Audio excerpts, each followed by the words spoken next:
करते हैं philosophy of education.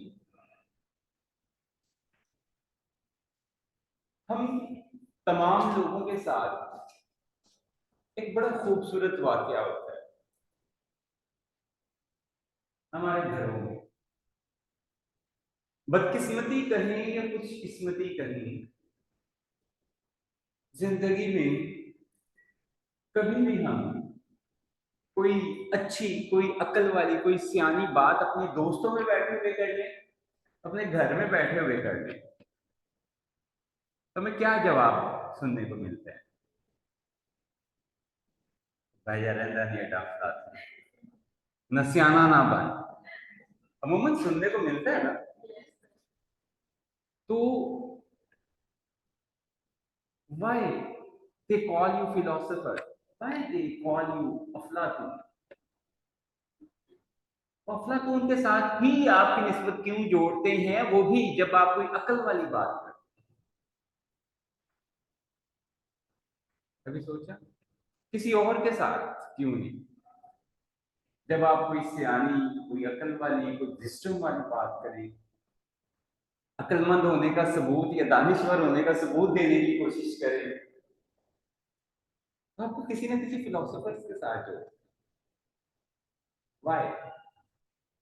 भाई इसका सीधा सीधा मतलब ये है कि जो फिलोसोफर्स होते हैं वो अकल वाली बातें करते हैं, वो दानिशमंदाना गुफ्तगू करते हैं। यहां से यही एक्सट्रैक्ट होता है ना, मतलब निकलता है कि फिलोसोफर्स का काम क्या होता है? दानिशमंदाना गुफ्तगू करना, विजडम से भरपूर डायलॉग्स, ऐसी बात करना उसके पीछे अकली इस्तदलाल मौजूद है। तो जब भी कोई शख्स ऐसी बात करेगा उसको हम क्या कहेंगे? फिलोसोफर। ऐसी बातें करने वाले को फिलोसोफर, और ऐसी बातों को फिर क्या कहेंगे? फिलोसफी। सादा सा कॉन्सेप्ट है, हम हमें खपते रहते हैं, फलसफा समझ नहीं आता, फलसफा समझ नहीं आता, वही मुश्किल समझने लग गया फिलोसफी की। तो यहां से एक और चीज हमें पता चली कि जो फिलॉसफी है, फिलॉसफी का ताल्लुक किसके साथ है? अक्ल के साथ है, आपके इंटेलेक्ट के साथ है, आपके रैशनल थिंकिंग के साथ है, रैशनल थिंकिंग के साथ है, लॉजिक के साथ है।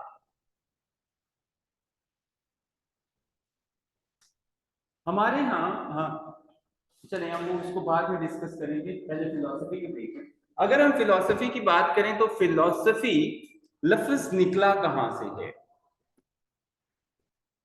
फिलॉसफी एक ग्रीक लैंग्वेज है, ग्रीक लैंग्वेज का वर्ड है, दो अल्फाज का कॉम्बिनेशन है, a composite of two Greek words, phila and sophia. Phila refers to love and sophia refers to wisdom. तो अगर हम इसको कंबाइन करके देखें तो हमें ये पता चलता है कि फिलॉसफी क्या है? Love for wisdom. लव, मोहब्बत, प्यार किसके साथ? विजडम के साथ, दानिशमंदी के साथ। जब आपको मोहब्बत हो जाती है, इट्स मीन आप फिलोसोफर बनते हैं। और जब आप दानिशमंदाना गुफ्तगू करते हैं, और दानिशमंदाना गुफ्तगू किसको कहते हैं? जिसके अंदर आप अपनी लॉजिक को अप्लाई कर रहे हैं, आप अकली इस्तदलाल दे रहे हैं, आप जहन से सोचो विचार करके, गौर फिक्र करके किसी बात का जब जवाब देते हैं, कोई गुफ्तगू करते हैं, तो इस प्रोसेस को हम क्या कहते हैं? इस प्रोसेस को हम फिलॉसफी कहते हैं। मतलब समझ आ गया फिलॉसफी का? फिलॉसफी होती क्या? Love for wisdom. इसके पीछे साइंस क्या है वो भी पता लग गया ना, क्या इसके पीछे हकीकत पिनहा है। अब हम इसको यहीं पे रखते हैं, थोड़ा सा पीछे को चलते हैं कि भाई ये फलसफा शुरू कहां से हुआ? हर चीज की कोई ना कोई शुरुआत तो होती है ना। फलसफा भी तो कभी कहीं ना कहीं शुरू हुआ होगा ना। तो जो सबसे पहला फिलोसोफर माना जाता है थैलिस, तो कहा जाता है कि ये सबसे पहला फलसफी था थैलिस। उसके बाद एनेक्सिमेनिस आए, एनेक्सिमेंडर आया, पैरामेंडिस आए, तथा जो जिसको हम फिसागोरस कहते हैं, pythagoras आया, और बेशुमार आए, हेराक्लाइटस आया। बहुत सारे लोग आए जिन्होंने फिलॉसफी पे काम किया, जिन्होंने फिलोसोफर होने का लक़ब अडॉप्ट किया। और ये सारे वो लोग थे जो जब भी गुफ्तगू करते थे, उनकी गुफ्तगू के अंदर ये रैशनैलिटी होती, उनकी गुफ्तगू के अंदर लॉजिक होती थी, उनकी गुफ्तगू के अंदर लॉजिक होती थी, अकली इस्तदलाल होता था। वो जब भी किसी भी बात का जवाब देने की कोशिश करते थे, लॉजिकली देते थे। उनकी थिंकिंग रिफाइंड थिंकिंग होती थी। फलसफा शुरू हो गया। सबसे पहले फिलॉसफी शुरू हुई यूनान। अब यूनान में कैसे हुई उस पर फिर हम आते हैं। यूनान के बाद हेलेनिक एज में आई, उसके बाद फिर हमारे पास ये रोमन जो एज है, और फिर मॉडर्न फिलॉसफी इस तरफ बढ़ी। तो अब यूनान में फलसफे का आगाज कैसे हुआ? बड़ी मजे की बात है। जो अहले यूनान थे ना, बड़ी जंगजू किस्म के लोग थे, बड़े जफाकश थे, बड़े मेहनती लोग थे, वॉरियर्स थे। अब अगर आप यूनान का नक्शा देखें ना, जिस तरह हमारे नॉर्दर्न एरियाज में वैलीज होती है, वहां पर भी स्टीप वैलीज के अंदर लोग रहा करते थे। स्टीप वैलीज के अंदर, वादियों के अंदर लोग रहा करते थे। They lived in the form of tribes, कबीलों की सूरत में रहते थे। अब एक कबीला जो होता था, वो इटसेल्फ अपने आप में एक स्टेट होता था।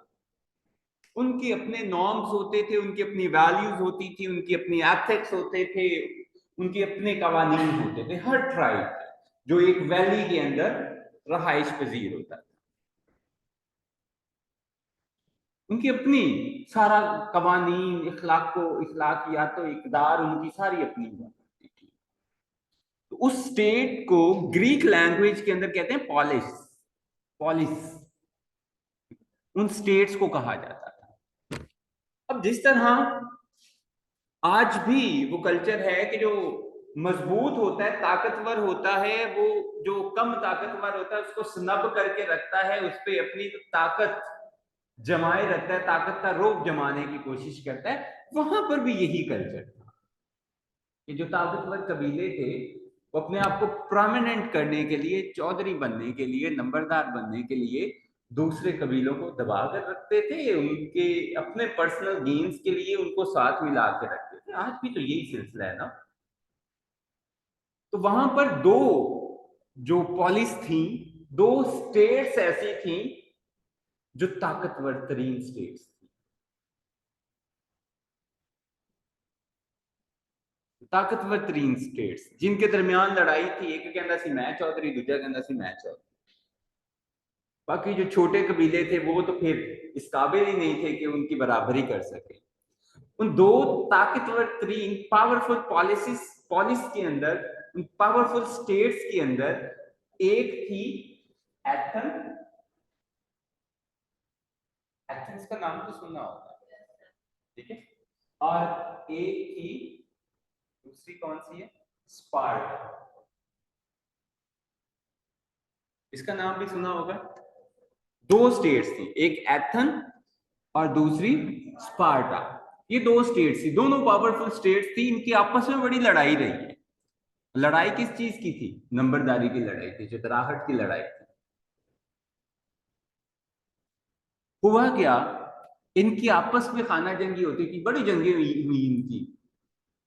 यहां से एशिया कूचक से हमलावर उठे, उन्होंने यूनान पे हमला कर दिया।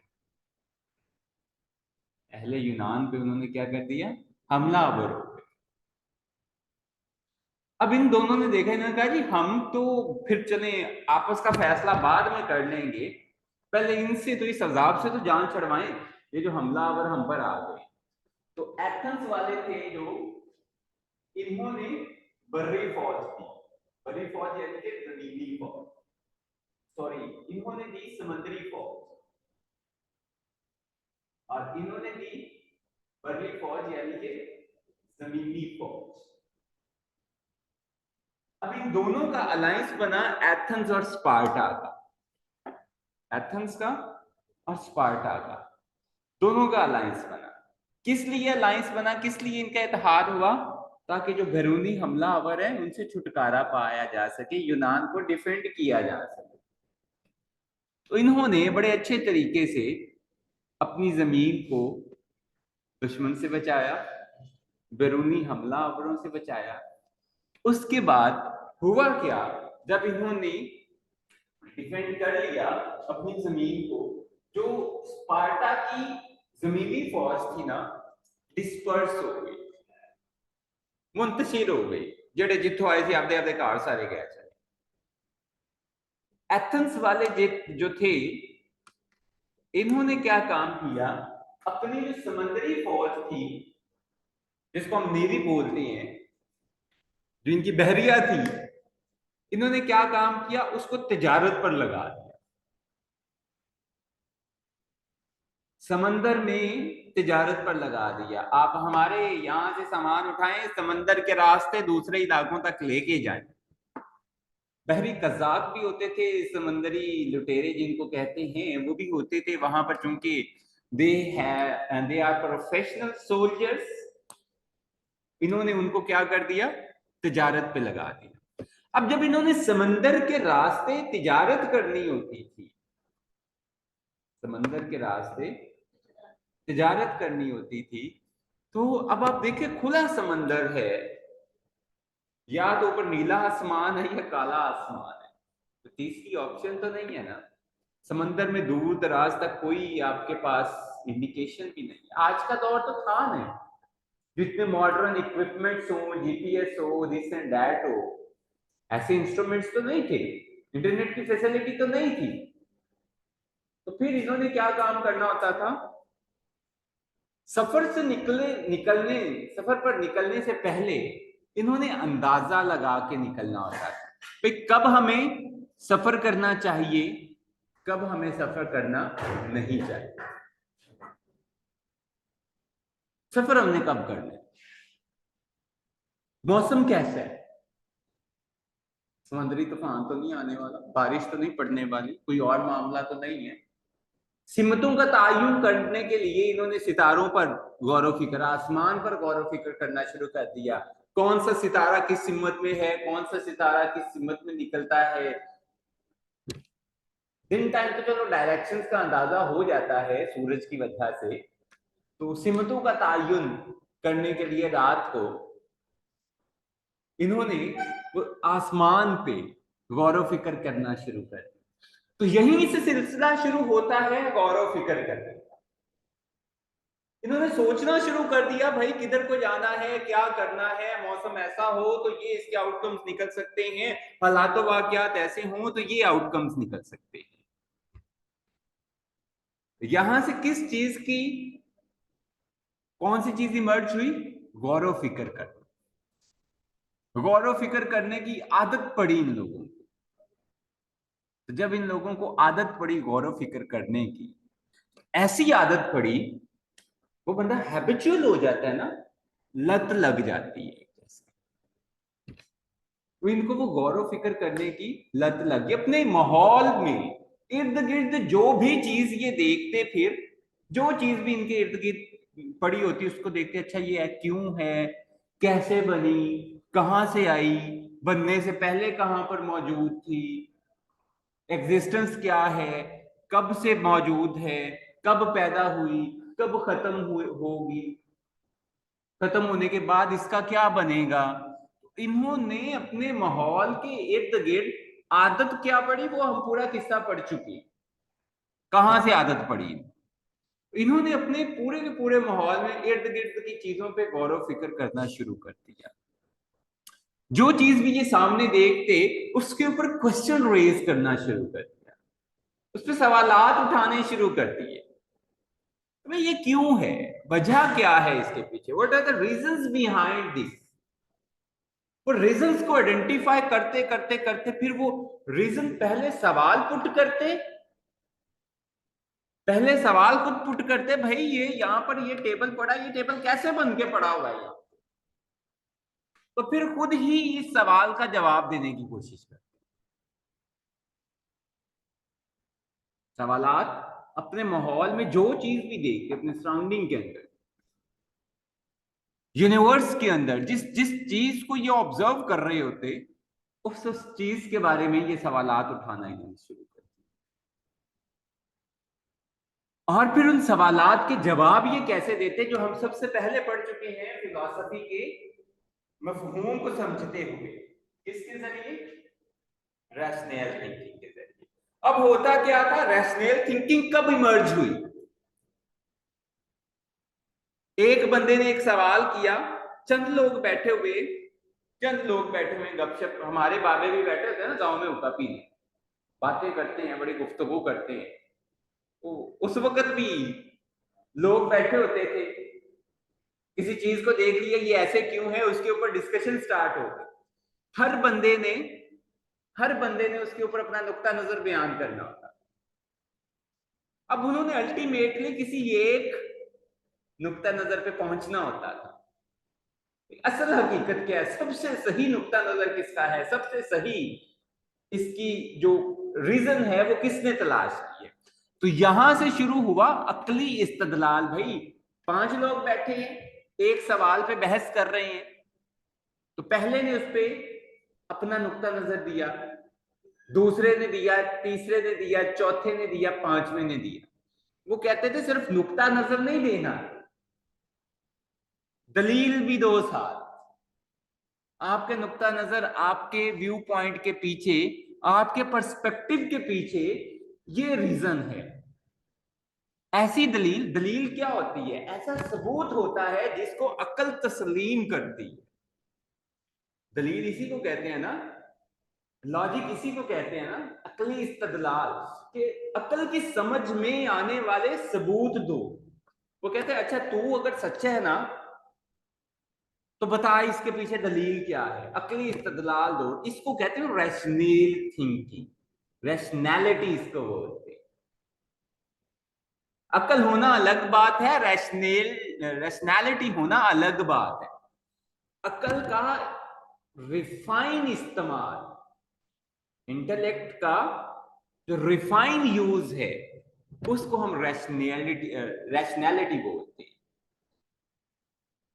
आपने अकली इस्तदलाल फिर देते थे, हर बंदा अपने अपने अकली इस्तदलाल देता था।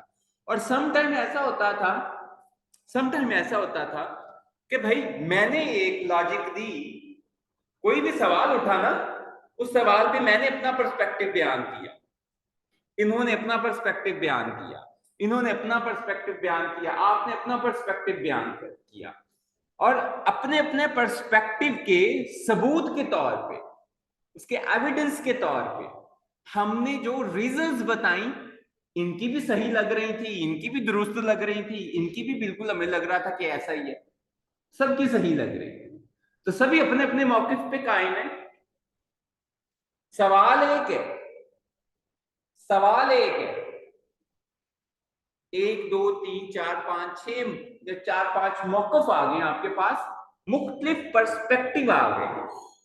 अब हर पर्सपेक्टिव को उस बंदे ने लॉजिक के जरिए प्रूव भी कर दिया, बता भी दिया कि जी मेरा पर्सपेक्टिव सही है, इन्होंने बता दिया मेरा पर्सपेक्टिव सही है, उन्होंने बता दिया मेरा पर्सपेक्टिव सही है। सारे ही हम इनको सुने तो हम कहते हैं हाँ ये सच है, इनको सुने हाँ कल ये भी ठीक कर रहे, इनको सुने तो हमें यूं लगता है कि बात ये भी ठीक कर रहा है। तो डिफरेंट पर्सपेक्टिव्स आ गए ना। इन्होंने भी कैसे अपना पर्सपेक्टिव बिल्ड किया, अक्ल के जरिए, गौर फिक्र के जरिए। इन्होंने क्या किया, गौर फिक्र किया, अकल इस्तेमाल की, उस सवाल का जवाब अपनी अकल के मुताबिक दिया।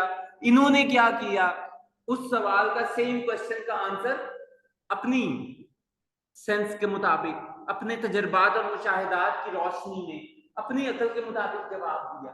ऐसा ही किया ना? क्या ख्याल है? तो यहां पर कितने 3-4 पर्सपेक्टिव बन गए। अब अगर इन्होंने अकल इस्तेमाल की, गौर फिक्र इस्तेमाल किया, तो इस मफ़हूम की रूह से हम इनको क्या कह सकते हैं? फिलोसोफर। इन्होंने अपना पर्सपेक्टिव दिया, अकल इस्तेमाल करके, गौर फिक्र इस्तेमाल करके, इनको हम क्या कह सकते हैं? ये भी एक फिर फिलोसोफर हुआ। अली मोअज़्ज़म ने अपना पर्सपेक्टिव दिया, अपनी अकल इस्तेमाल करके, उसके पीछे इसके अपने दलाइल भी मौजूद थे जो हमारी अकल तस्लीम भी करते थे, काबिल तस्लीम भी थे। इनका अपना पर्सपेक्टिव होगा, तो ये भी ये भी कौन होंगे? एक फिलोसोफर के तौर पे जाने जाए। तो यहाँ पर 3-4 फिलोसोफर हमारे सामने बैठे हुए। तो सवाल एक है, इस पे पर्सपेक्टिव क्या है? हर बंदे के मुख्तलिफ है। तो ये ही मुख्तलिफ पर्सपेक्टिव से आगे मुतादिद फिलोसफीज निकली। आपने नाम सुन रखा होगा, आइडियलिज्म का नाम सुन रखा होगा, रियलिज्म का नाम सुन रखा होगा, प्रैग्मेटिज्म का नाम सुन रखा होगा, आपने एग्जिस्टेंशियलिज्म का नाम सुन रखा होगा, आपने नेचुरलिज्म का नाम सुन रखा होगा, आपने मुतादिद फिलोसफीज के नाम सुने होंगे। वो मुतादिद फिलोसफी कैसे इमर्ज हुई? मिसाल के तौर पे एक सवाल है कि इंसान, चलिए इंसान की बात छोड़ते, कायनात कैसे बने? इन्होंने कहा जी अल्लाह ताला ने बनाई। इन्होंने कहा जी बिग बैंग हुआ। इन्होंने अपनी लॉजिक दी, इन्होंने अपनी लॉजिक दी, दोनों की लॉजिक समझ में आने वाली है, अज्यूम कर रहे हैं हम, ठीक है।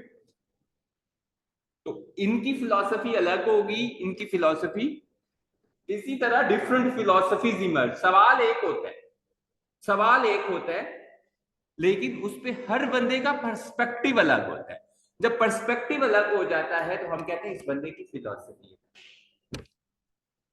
इस बंदे की फिलॉसफी, इस बंदे का तर्ज अमल अलग, ठीक है। तो हम यहां पर चलते हैं, अब थोड़ा सा स्लाइड पर डिस्कस करने की कोशिश करते हैं। इन सारी बातों को आपने ज़हन में रखना है।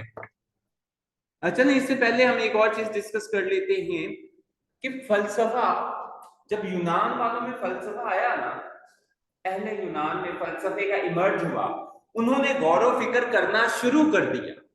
जब उन्होंने गौर फिक्र करना शुरू कर दिया तो सॉरी फॉर द इंटरप्शन, गौर फिक्र करना शुरू कर दिया, उनको आदत पड़ गई गौर फिक्र करने की।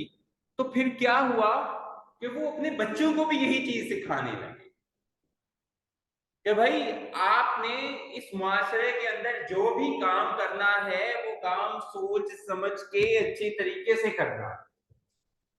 तो वो जिंदगी गुजारते वक्त जो भी वो काम करते थे, जिंदगी के किसी भी पहलू के रिलेटेड भी वो काम करते थे, तो उसके ऊपर क्या करते थे? गौर फिक्र करते थे।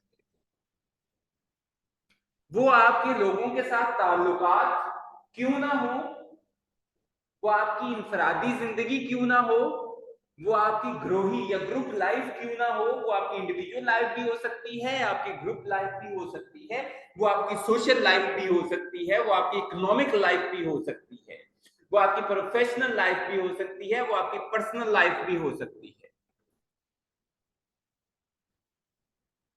किस्सा मुख्तसर ये, यूनान वाले अपनी जिंदगी के अंदर उठाए जाने वाले एक एक कदम पर गौर फिक्र करते थे, और वो अपने बच्चों को सिखाते भी ये थे कि आपने अपनी जिंदगी में कोई भी काम करना है तो उस पर क्या करना है? गौर फिक्र, सोच समझ के कोई भी काम करना। तो इस तरह फलसफे को क्या कहा जाने लगा? यूनान वाले, हम तो तालीम कहते हैं ना, एजुकेशन कहते हैं, यूनान वाले बच्चों को सिखाने के अमल को फिलॉसफी कहते हैं। तो यहां से अगर हम एक और चीज सीखे तो हमें पता चलता है, philosophy is another name of education. फलसफा क्या था? यूनान में एजुकेशन का के मुतबादल नाम के तौर पे इस्तेमाल होता था। तो यूनान में फलसफा किसको कहा जाता था? जब बड़े लोग छोटे बच्चों को तालीम देते थे, उनको पढ़ाते थे, उनको जिंदगी गुजारने का रंग ढंग सिखाते थे, तो इसको क्या कहते थे?